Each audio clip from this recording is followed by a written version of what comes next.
Hi students, this is Valluri Ayyappa. Welcome to SVU Educational World for Learning channel.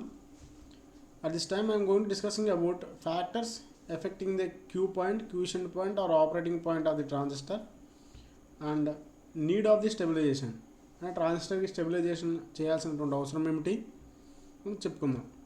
ఇంకా ఎవరైతే subscribe చేసుకోవాలో subscribe చేసుకోండి.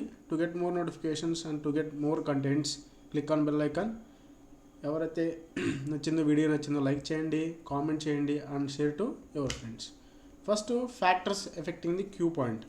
ఓకేనా, అసలు factors affecting the Q point. Q point అంటే already మనం మాట్లాడుకున్నాము. ట్రాన్సిస్టర్ అనేది ఒక డీసీ లోడ్ లైన్ ఉంటుంది. డీసీ లోడ్ లైన్ మీద ఒక పాయింట్ అనేది మనం సెట్ చేస్తాము. That is called as queue point. ఇది ఈస్ కాల్డ్ యాజ్ ఏంటంటే Q point, that is called as operating point of the transistor. ఈ ఆపరేటింగ్ పాయింట్ మనము పర్ఫెక్ట్గా వర్క్ చేయించినట్లయితే మన ట్రాన్సిస్టర్ పనిచేస్తుంది. ఓకేనా, మనం ఏంటి ఇక్కడ ట్రాన్సిస్టర్ పర్ఫెక్ట్గా వర్క్ చేసేది ఏంటంటే ఆంప్లిఫైర్ లాగా ట్రాన్సిస్టర్ మనం ఎప్పుడు వర్క్ చేయించాలనుకున్నాం. ఓకేనా, ఈ ఆంప్లిఫైర్ లాగా వర్క్ అవ్వాలి అని అంటే ట్రాన్సిస్టర్ అనేది ఏ రీజియన్లో ఉండాలి అండి? యాక్టివ్ రీజియన్లో పనిచేయాలి. యాక్టివ్ రీజియన్లో పని చేయించాలి అని అంటే మెయింటైన్ ఏ ప్రాపర్ కలెక్టర్ కరెంట్ని మెయింటైన్ చేయాలి అండ్ ప్రాపర్ VCE వోల్టేజ్. ఈ రెండింటిని ప్రాపర్గా మెయింటైన్ చేస్తే the quiescent point operating point should be maintain in active region and amplifier. ఓకేనా, ఇది మనము పర్ఫెక్ట్గా అన్నిటినీ దానికి కనుక సప్లై చేసినట్లయితే ఎలా వర్క్ చేస్తుంది ఆంప్లిఫైర్ లాగా. మరి అన్నీ పర్ఫెక్ట్గా అప్లై చేసినప్పటికీ ట్రాన్సిస్టర్ సరిగ్గా పనిచేయట్లేదు. ఓకేనా, ఎందుకు అనంటే the sum factors should effect the operating point. ఇక్కడ కనుక నేను ఆంప్లిఫైర్ లాగా వర్క్ అవ్వట్లేదు అంటే ఏంటి?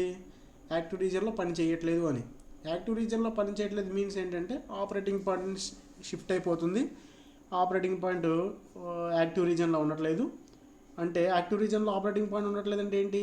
ఇదేదైతే ఉందో ఇక్కడ దీని మీద ఉన్నటువంటి వాల్యూ అండ్ y యాక్సెస్ మీద ఉన్నటువంటి వాల్యూస్ అనేవి చేంజ్ అయిపోతున్నాయి. ఈ పాయింట్ని ప్లేస్ చేయాలంటే నాకు x యాక్సెస్ వాల్యూ కావాలి, x, y. ఈ పాయింట్ షిఫ్ట్ అయిపోతుందంటే ఏంటి? ఇక్కడ x వాల్యూ షిఫ్ట్ అవుతుంది, y వాల్యూ షిఫ్ట్ అవుతుంది. ఓకేనా, మరి ఆ వాల్యూలు ఆ వాల్యూస్ ఏవైతే ఉన్నాయో x వాల్యూ, y వాల్యూని మరి ఏమి డిస్టర్బ్ చేస్తున్నాయి అంటే ఆపరేటింగ్ పాయింట్ని ఏమి డిస్టర్బ్ చేస్తున్నాయి? ఆంప్లిఫైర్ లాగా వర్క్ అవ్వడానికి కారణాలు ఏమిటి? IC అండ్ VCE వాల్యూస్ని ఎటువంటి ఫ్యాక్టర్స్ అని డిస్టర్బ్ చేస్తున్నాయని చెప్పి మాట్లాడుకుందాం. ఓకేనా, ఈ ఫ్యాక్టర్స్ ఏంటి అంటే కనుక ఆ ట్రాన్సిస్టర్ అనేది దాని యొక్క వర్కింగ్ కండిషన్ నుంచి డీవియేట్ అయిపోతుంది. ఎందుకు డీవియేట్ అయిపోతుంది అంటే ట్రాన్సిస్టర్ అనేది ఎప్పుడు ఎలా ఉంటుంది? వర్కింగ్ కండిషన్లో ఉంటుంది. అంటే ఎప్పుడు పనిచేస్తుంది అనుకోండి. పనిచేస్తున్నప్పుడు ఆల్రెడీ మనం మాట్లాడుకున్నాం ఏం ఇంక్రీజ్ అవుతుందండి? టెంపరేచర్ అనేది ఇంక్రీజ్ అవుతుంది. టెంపరేచర్ ఇంక్రీజ్ అయిందంటే మన collector current ICBO, collector base leakage current ఏదైతే ఉందో అది ఇంక్రీజ్ అవుతుంది. అది ఇంక్రీజ్ అయింది అని అంటే కనుక కలెక్టర్ కరెంట్ ఏదైతే ఉందో that should be also increase. ఓకేనా, ఇవి కండిషన్స్. ఇక్కడ మనకి ఫస్ట్ ఫ్యాక్టర్ ఏమవుతుందండి? టెంపరేచర్ ఇంక్రీజ్ అవుతుంది. ఓకేనా, టెంపరేచర్ చేంజ్ అవ్వడం వలన దాని సరౌండింగ్ కండిషన్లో ఉన్నటువంటి టెంపరేచర్ చేంజ్ అవ్వడం వలన టెంపరేచర్ చేంజ్ అవుతుంది. ఓకేనా, ఎక్కువ టెంపరేచర్ పెరిగిపోయింది అనుకోండి, టెంపరేచర్ ఇలా ఇంక్రీజ్ అవుతూ వచ్చేసింది. ఏమవుతుంది? ట్రాన్సిస్టర్ అనేది బర్న్ అయిపోతుంది ఆర్ డిస్ట్రాయ్ అయిపోతుంది. ఓకేనా, ఇది ఒక ఫ్యాక్టర్. టెంపరేచర్ అనేది ఒక ఫ్యాక్టర్. నెక్స్ట్ ఇంకేంటంటే ఇక్కడ టెంపరేచర్ ఇంక్రీజ్ అవ్వడం వల్ల ఇక్కడ మనం ఏం మాట్లాడుకుంటున్నాము? Collector base leakage current, collector to base junction leakage current. ఓకేనా, బేస్ జంక్షన్ లీకేజ్ కరెంట్ ఏదైతే ఉందో ICBO అనేది ఏమవుతుందండి? ఇంక్రీజ్ అయిపోతూ ఉంటుంది. ICBO ఇంక్రీజ్ అయింది అనుకోండి. ఓకేనా, నెక్స్ట్ ఏం ఫ్యాక్టర్ ఎఫెక్ట్ అవుతుంది? కలెక్టర్ కరెంట్ అనేది ఎఫెక్ట్ అయిపోతుంది. దట్ ఈస్ ICలో ఏమవుతుందండి? చేంజ్ అయిపోతుంది. అయితే ఇంక్రీజ్ అవ్వచ్చు, లేదనుకుంటే కనుక డిక్రీజ్ అవ్వచ్చు. Depends on the change in temperature conditions. ఓకేనా, ఇది collector current also one of the factor to effect the quiescent point. ఓకేనా, నెక్స్ట్ ఇంకోటి ఏంటంటే కనుక ఈ temperature conditions, collector current and base collector junctions change అవ్వడం వలన ఇక్కడ ఇంకా నెక్స్ట్ ఫ్యాక్టర్ ఏముంటుందంటే మెయింటైన్ ఏ ప్రాపర్. మనం మాట్లాడుకున్నాం already maintain a proper VBE voltage. ఇవి అంటే ఏంటి? Base to emitter voltage. For example నేను ఇక్కడ దిస్ ఈస్ ద ట్రాన్సిస్టర్. ఓకేనా, దిస్ ఈస్ ద ట్రాన్సిస్టర్. ఈ ట్రాన్సిస్టర్ మనం ఏం మాట్లాడుకుంటున్నాము? Input side as a forward bias, output side as a reverse bias మాట్లాడుకున్నాం. This is called as one junction, that is called as one diode. ఓకేనా. Diode forward బయాస్లో cut off voltage ఎంత అంటే silicon for the 0.7, germanium for the 0.3. ఓకేనా. ఇది forward బయాస్లో ఉండాలి అని అంటే కనుక 0.7 మెయింటైన్ చేయాలి. ఇది ఫార్వర్డ్ బయాస్లో ఉండాలంటే కనుక 0.3 అని మెయింటైన్ చేసుకోవాలి. అంటే ఇక్కడ ప్రాపర్ మినిమం విబిఈ వోల్టేజ్ ఎంత ఉండాలి? ఫర్ ది సిలికాన్ అయితే 0.7, ఫర్ ది జెర్మేనియం అయితే 0.3. ఇన్ కేస్ ఇక్కడ కనుక 0.7 వోల్టేజ్ కట్ ఆఫ్ వోల్టేజ్ తగ్గిపోతుంది, ఇక్కడ కట్ ఆఫ్ వోల్టేజ్ తగ్గిపోతుంది అని అంటే ఫార్వర్డ్ బయాస్ సప్లై ఏదైతే ఉందో అది చేంజ్ అయిపోతుంది. అంటే it should coming in to the reverse bias. ఓకేనా. ఈ 0.7 అనేది కనుక వేరే అయిపోతుంది అనుకోండి, ఎక్కడికి వచ్చేస్తుంది? రివర్స్ బయాస్లోకి వచ్చేస్తుంది. అంటే రివర్స్ బయాస్లోకి వచ్చింది అని అంటే మనం ఏమనుకున్నాం, యాంప్లిఫైర్ లాగా వర్క్ అవ్వాలంటే ఇది ఫార్వర్డ్లో ఉండాలి, నెక్స్ట్ అవుట్పుట్ వచ్చేసి రివర్స్ బయాస్లో ఉండాలి. ఇది ఫార్వర్డ్ నుంచి రివర్స్ బయాస్కి వచ్చేస్తుంది అని అంటే దీని యొక్క యాంప్లిఫైర్ కండిషన్ ఏదైతే ఉందో అది మారిపోతుంది. ఓకేనా. That is called as proper VBE voltage. ఓకేనా. నెక్స్ట్ 5th పాయింట్ కనుక చూసినట్లయితే beta amplification factor that is called as beta for the common emitter configuration. ఓకేనా. ఈ బీటా వాల్యూ ఏంటంటే కనుక ఫర్ ఎగ్జాంపుల్ నేను ఇది ఒక ప్రాజెక్ట్ తీసుకున్నాను. ఓకేనా. ఇది ఒక project that is called as amplifier. ఈ యాంప్లిఫైర్లో ఫస్ట్ ఏం చేశానంటే BC107 అనే ట్రాన్సిస్టర్ని ప్లేస్ చేశాను. ఫస్ట్ ట్రాన్సిస్టర్ అంటే ఒకే నెంబర్తో ఉన్నటువంటి ట్రాన్సిస్టర్లు ఒకటే ఉండదు కదా, ఒకదాన్ని తయారు చేయరు, మోర్ నెంబర్ ఆఫ్ ట్రాన్సిస్టర్ తయారు చేస్తారు. అలా BC107 అనే ట్రాన్సిస్టర్స్ ఒక 100 ఉన్నాయి. 100లో ఫస్ట్ ట్రాన్సిస్టర్ని తీసుకున్నాను, యాంప్లిఫైర్ అనే కాన్సెప్ట్లో ఉపయోగించాను. ఓకే, అప్పుడు బాగానే పనిచేసింది. నెక్స్ట్ టైం ఏంది, ఈ ట్రాన్సిస్టర్కి బీటా1 అనే ఫ్యాక్టర్ ఒకటి ఉంది, యాంప్లిఫికేషన్ ఫ్యాక్టర్, దీనికి సపరేట్గా ఉంటుంది. నెక్స్ట్ ఇంకో ట్రాన్సిస్టర్ తీసుకున్నాను BC107 అని, సేమ్ నెంబర్ ట్రాన్సిస్టర్, దానికి ఏముంటుంది బీటా2 యాంప్లిఫికేషన్ ఫ్యాక్టర్ ఉంటుంది. నెక్స్ట్ ఈ ట్రాన్సిస్టర్ని 1 ఏదైతే ఉన్నో దాన్ని తీసి బీటా2ని పెట్టాను, అంటే BC107 వేరే ట్రాన్సిస్టర్ పెట్టాను. అప్పుడు ఫస్ట్ ట్రాన్సిస్టర్ పెట్టినప్పుడు యాంప్లిఫైర్ లాగా వర్క్ చేసేది కాస్త సెకండ్ ట్రాన్సిస్టర్ పెట్టినప్పుడు పర్ఫార్మెన్స్ తగ్గింది. ఎందుకు అని అంటే కనుక the beta one of the same number transistor and beta two of the same number transistor should not be equal.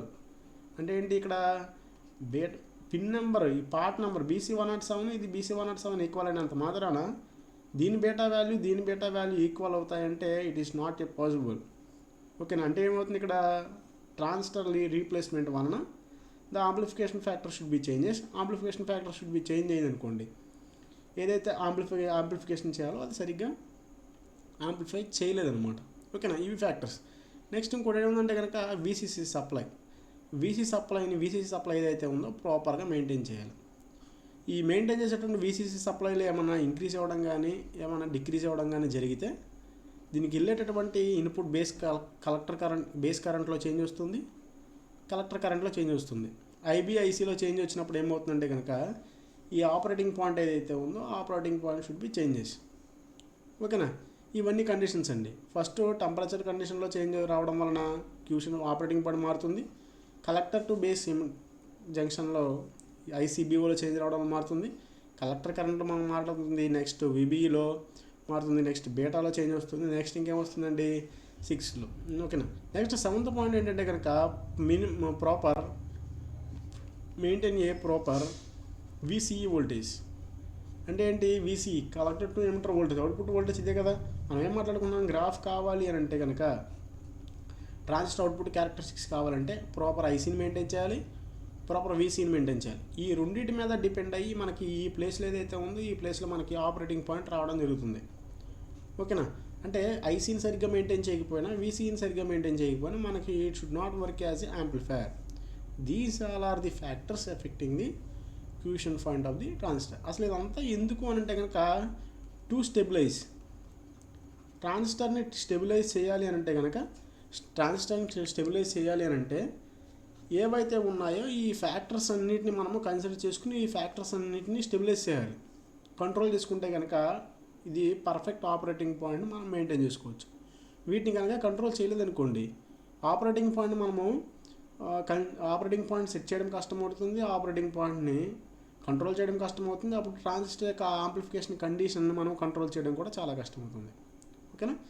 ఇప్పటిదాకానేమో అసలు ట్రాన్సిస్టర్ని ఎలా అసలు స్టెబిలైజేషన్ అంటే ట్రాన్సిస్టర్ యొక్క ఆపరేటింగ్ పాయింట్ అండ్ ఏదైతే ఉందో ఆంప్లిఫికేషన్ చేయాల్సినటువంటి ఆపరేషన్ ఏదైతే ఉందో ఆ ఆపరేషన్ని డిస్టర్బ్ చేసేటటువంటి ఫ్యాక్టర్స్ ఏవైతే ఉన్నాయో ఆ ఫ్యాక్టర్స్ అనేవి ఎలా డిస్టర్బ్ అవుతాయి, ఎలా చేంజ్ అవుతాయని మాట్లాడుకున్నాం.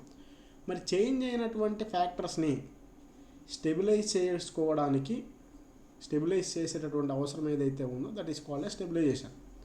To control the change in the parameters of a transistor that is called stabilization. ఓకేనా? దట్ మీన్స్ ఇక్కడ మరి ఏమేమి ఫ్యాక్టర్స్ చేంజ్ అవుతున్నాయని అంటే కనుక ఫస్ట్ వన్ మనకు మెయిన్ పారామీటర్ ఏంటి? టెంపరేచర్ని కంట్రోల్ చేసుకోవాలి. టెంపరేచర్ని కనుక మనం కంట్రోల్ చేసుకోగలిగితే నెక్స్ట్ ఏం కంట్రోల్ అవుతుందండి? ఐసీబీఓ కంట్రోల్ అవుతుంది. ఐసీబీఓని కనుక కంట్రోల్ చేసుకున్నట్లయితే కలెక్టర్ కరెంట్ కంట్రోల్ అవుతుంది. ఓకేనా? These are need for stabilization. Means ఏంటంటే control the change in the parameters of a transistor చుట్టుపక్కల ఉన్నటువంటి ఏవైతే పారామీటర్స్ ఉన్నాయో ఆ పారామీటర్స్ అనేవి ట్రాన్సిస్టర్ సరిగ్గా పని చేయకోకుండా డిస్టర్బ్ చేస్తాయి. ఆ డిస్టర్బెన్స్ని ఏవైతే క్రియేట్ చేస్తున్నాయో వాటిని కంట్రోల్ చేసే కాన్సెప్ట్ని ఏమన్నామంటే స్టెబిలైజేషన్ అన్నా. ఓకేనా? ఫస్ట్ దేన్ని స్టెబిలైజ్ చేయాలి? టెంపరేచర్ని స్టెబిలైజ్ చేసుకోవాలి. ఓకేనా? టెంపరేచర్ స్టెబిలైజేషన్ చేసుకోవాలంటే కనుక కంపల్సరీ హీట్ సింక్ పెట్టుకోవాలి. హీట్ సింక్ ఏదైతే ఉందో ఆ హీట్ సింక్ని పెట్టుకోవడం వలన దాని చుట్టుపక్కల ఉన్నటువంటి టెంపరేచర్ని కంట్రోల్ చేసుకుంటాం. తర్వాత టెంపరేచర్ కంట్రోల్ అయిందనుకోండి, collector to base leakage current ఏదైతే ఉందో దట్ షుడ్ ఆల్సో డిక్రీజ్. ఓకేనా? అది collector to thermal run away concept ప్రకారం IC is equal to beta into IB plus 1 plus beta into ICBO. ఓకేనా? ఆటోమేటిక్గా ఐసీబీఓ కంట్రోల్ అయిందంటే collector current ఏమవుతుందండి? IC value అనేది కంట్రోల్ అవ్వడం జరుగుతుంది. ఓకేనా? నెక్స్ట్ ఏం చేయాలి? ఆటోమేటిక్ కలెక్టర్ కరెంట్ కంట్రోల్ అయింది అని అంటే కనుక మన ట్రాన్సిస్టర్ దగ్గర ప్రొడ్యూస్ అయ్యేటువంటి VC voltage should also control. ఓకేనా? ఎలా కంట్రోల్ అవుతుంది? ఐసీని కనుక మెయింటైన్ చేసుకున్నట్టు. ఫర్ ఎగ్జాంపుల్ ఇది ట్రాన్సిస్టర్, ఇక్కడ ప్లస్ మైనస్ వీసీఈ వాల్యూ, దీని గుండా పాస్ అయ్యే కరెంట్ ఐసీ, ఇక్కడ ప్రొడ్యూస్ అయ్యే కరెంట్ ఆర్సీ. ఓకేనా? ఇప్పుడు మనం కేవీఎల్ ప్రకారము VCC minus VCE minus IC into RC. ఇక్కడ ఏమవుతుంది? వీసీఈ ఈజ్ ఈక్వల్ చూడండి VCC minus IC into RC. ఈ ఫార్ములా ప్రకారము దీన్ని కనుక మనం కంట్రోల్ చేసుకోగలిగితే దీన్ని ఎట్టి పరిస్థితుల్లో అయితే ఇంక్రీజ్ చేసుకోవచ్చు, లేదనుకుంటే కనుక డిక్రీజ్ చేసుకోవచ్చు. ఓకేనా? ఈ కలెక్టర్ కరెంట్ అలా ఇంక్రీజింగ్ జరుగుతుంది అని అంటే కనుక దేని ద్వారా? వీసీని అలా కంట్రోల్, ఫస్ట్ టెంపరేచర్ని కంట్రోల్ చేసుకుంటే ఐసీబీఓ కంట్రోల్ అవుతుంది, ఐసీబీఓని కంట్రోల్ చేస్తే ఐసీ కంట్రోల్ అవుతుంది, ఐసీ కంట్రోల్ చేసుకుంటే వీసీఈ కంట్రోల్ అవుతుంది. అప్పుడు ఆంప్లిఫైర్ లాగా పనిచేస్తుంది. ఓకేనా? నెక్స్ట్ ఇంకోటి కనుక మనం మాట్లాడుకున్నట్లయితే బేటా, ప్రాపర్ సెలక్షన్ ఆఫ్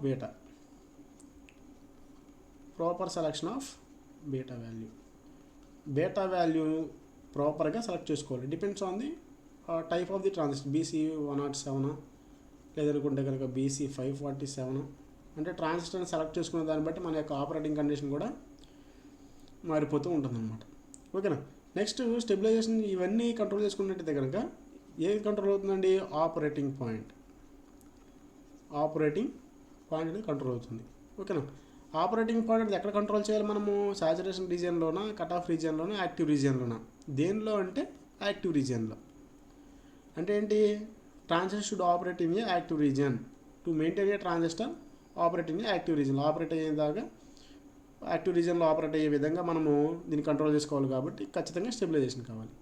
ఆటోమేటిక్గా యాక్టివ్ రీజియన్లో పనిచేస్తే టు వర్క్ యాజ్ ఏ యాంప్లిఫైర్కి అప్పుడు ఏమవుతుంది? యాంప్లిఫైర్ లాగా వర్క్ అవుతుంది. ఓకేనా? ఇవన్నీ need of stabilizations. Automatic temperature control చేస్తాము, ఐసీబీఓ కంట్రోల్ అయింది, ఐసీ కంట్రోల్ అవుతుంది. ఆటోమేటిక్ ఏమవుతుంది? ఇక్కడ మాట్లాడుకున్నటువంటి ఈక్వేషన్ ప్రకారము వీసీని ప్రాపర్గా మెయింటైన్ చేసుకోవచ్చు. Next operating point, proper selection of transistor ఏదైతే ఉందో బేటా వాల్యూ అండ్ ఇవన్నీ. ఇక్కడ నెక్స్ట్ వన్ ఏముంది? ఆపరేటింగ్ పాయింట్ అనేది ఆటోమేటిక్ కంట్రోల్ అవుతుంది. నెక్స్ట్ యాక్టివ్ రీజియన్లో పనిచేస్తుంది. నెక్స్ట్ వన్ వచ్చేసి to work as amplifier. Next important point ఏంటంటే కనుక విబిఈ వాల్యూని కూడా మనం చూసుకోవాలి. విబిఈ వాల్యూ ఎందుకు అంటే కనుక input side as a forward బయాస్లో ఉండాలి and output side as a reverse bias. ఓకేనా?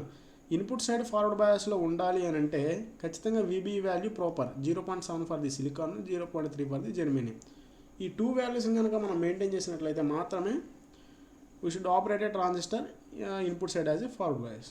ఓకేనా. This is the need of stabilization. మనకి ఎందుకు ట్రాన్సిస్టర్కి స్టెబిలైజేషన్ అవసరం అని అంటే ఇవన్నీ కంట్రోల్ చేసుకోవడానికి. ఇంతకుముందు మనం మాట్లాడుకున్నది ఏంటంటే కనుక ఏ ఫ్యాక్టర్స్ ట్రాన్సిస్టర్ యొక్క ప్రాపర్ ఆపరేటింగ్ కండిషన్స్ని డిస్టర్బ్ చేస్తున్నాయి. మరి ఆ ఫ్యాక్టర్స్ ఏవైతే ఉన్నాయో ఆ ఫ్యాక్టర్స్ని సరిగ్గా కంట్రోల్ చేసుకోగలిగితే ట్రాన్సిస్టర్ని ప్రాపర్గా మనం ఆపరేట్ చేయించవచ్చు. మనం సరిగ్గా కంట్రోల్ చేసేటటువంటి విధానాన్ని ఏమన్నామంటే కనుక స్టెబిలైజేషన్ కాన్సెప్ట్ అని అన్నాం. ఓకేనా. This is the concept of transistor. Thank you.